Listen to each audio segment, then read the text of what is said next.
sir. I got this.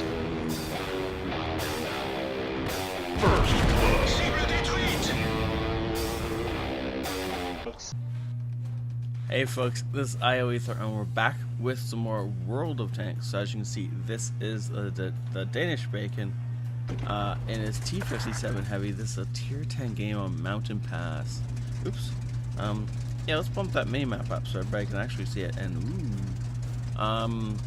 yeah, it's the first time I am noticing that the map on Mountain Pass has got changed. Interesting. Or this thingy anyway. I doubt the actual map got changed.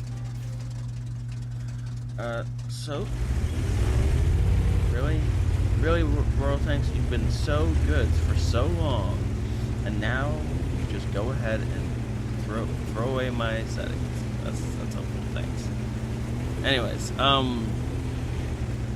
so as we get into position to start this game, I do want to say that if you want to help the channel, please hit that like button. It really does help me out more than you might realize. Or you can hit the dislike button. Either rating will help me out. Though I'd rather the like button for, completely random and meaningless reasons, right? I know it's weird, but I'd rather you guys like my content. Strange, right? Ooh, a bat chat sitting in a really open position. Oh, unfortunately, not able to connect the shot. It does waste a whole shell in our only 4-round mag. So that is a quarter of our ammunition gone for this magazine. Thankfully though, the T57 does have a fairly fast reload. I assume Bacon is going to start trying to reload here in a second now that he's safely around the corner. Yeah, there we go. So he doesn't want to proceed. Wait, do we seriously not have... They're all of our heavy tanks are stopped to fight this one AMX. These games, huh? That Grill 50 in the back is just getting damage on whatever he chooses to get damage on. Because this AMX is skidding for him, and they're all just sitting in positions where he can murder them.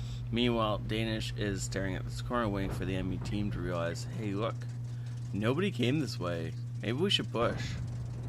Which might take a while because they don't really have any heavy tanks on their team. They have a low, who is on the other side of the map. So there is either nothing around this corner, or there is a Yagzilla. No, it's on the other side of the map too. Yeah, there's not much that can be around this corner. And at some point, Danish will realize that, and then he'll start to push forward. Oh look, a bat jet. I missed that first shot, but obviously he hit it. And then he set on fire. And, ooh, unfortunately not able to kill the entire bat jet. But he didn't need to. He has an E5 behind him backing him up. And so that AMX apparently did all that damage and then got out of there. And so now the enemy team has realized there's no one on this corner. So they've pushed around. But they've pushed around into a T57 heavy that was fully loaded and waiting for them. So that poor bat chat thought he was going to come up and flank us, and bad things happened to that bat chat. Now the Skoda, we bounced the Skoda.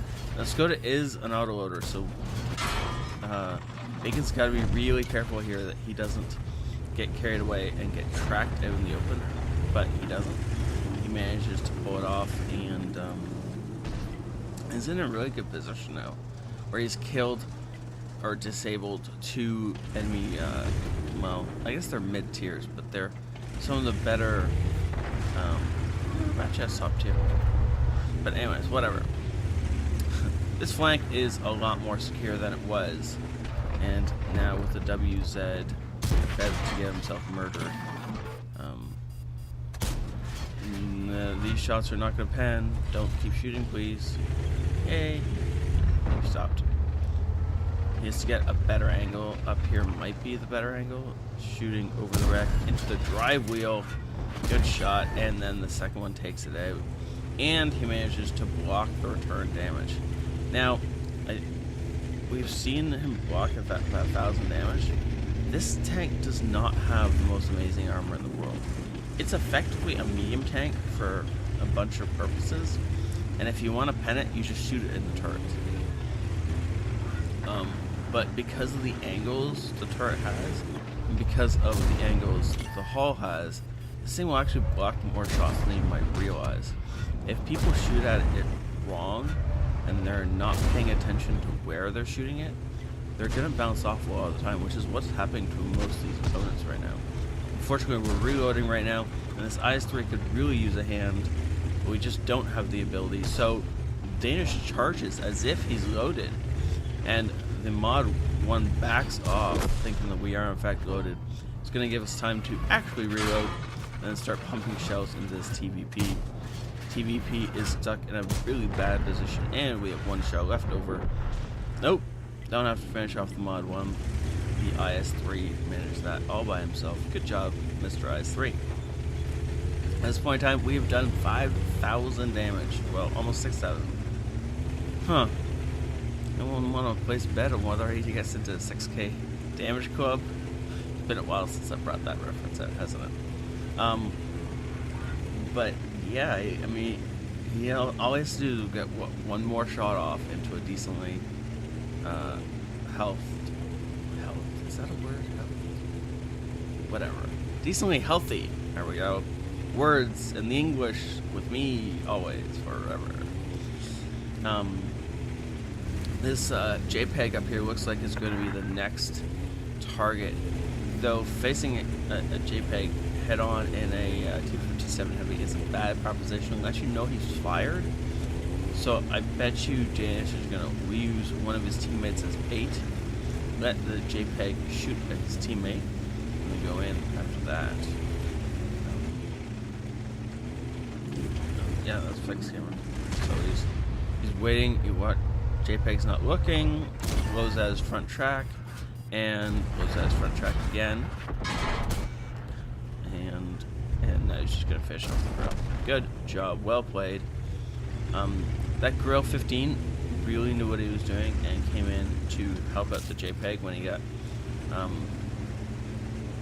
stuck there.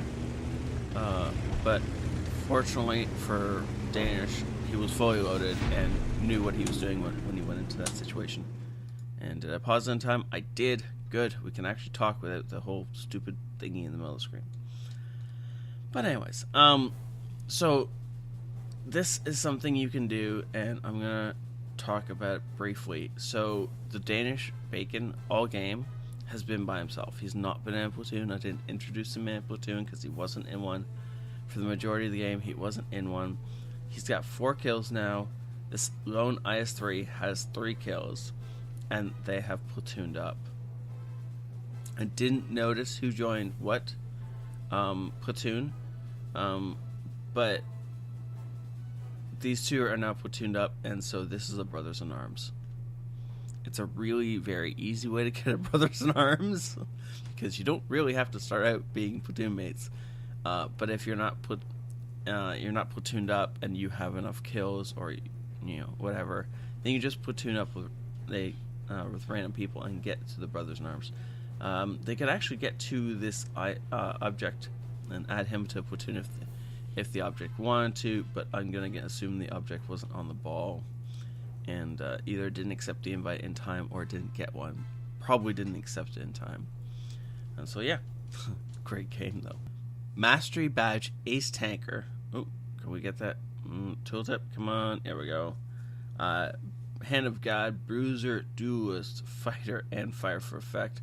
Unfortunately, no Top Gun, but again, the Brothers in Arms, even if this is kind of not the best way to get a brother, like the most legit way, it is still a Brothers in Arms, and I just noticed that. Good Lord.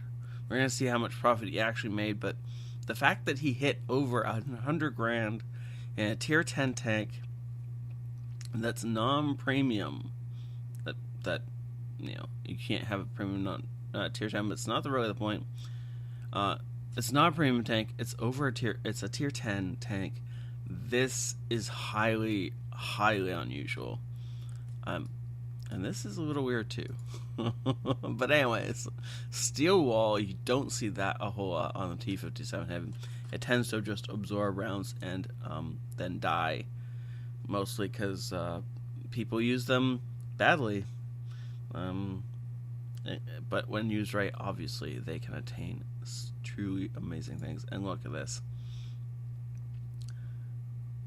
That E5, that one shot he fired that killed the Bat Chat was the only damage he did all game. That E75 did nothing. A bunch of these heavies were the ones that were stopped in the middle of the map trying to shoot that AMX that was poking up over the ridgeline and getting hit in return. These guys, all they did was sit here and give damage over to the enemy team. And so, like, all this damage that the enemy team has was from these guys just sitting in one spot and getting murdered for no good reason. You have to push that corner on Mountain Pass, and you have to get out of the middle as soon as possible, especially if you're in a heavy tank. If you're in a medium, yeah, maybe you get the opportunity to poke and prod and do some scouting and whatnot. You have better mobility and more likely to get out of there. But if you're in a heavy tank, don't stop. It's not worth it. Danish didn't stop. He got past. He ends up doing 7,000 damage in this game and absolutely carrying this game.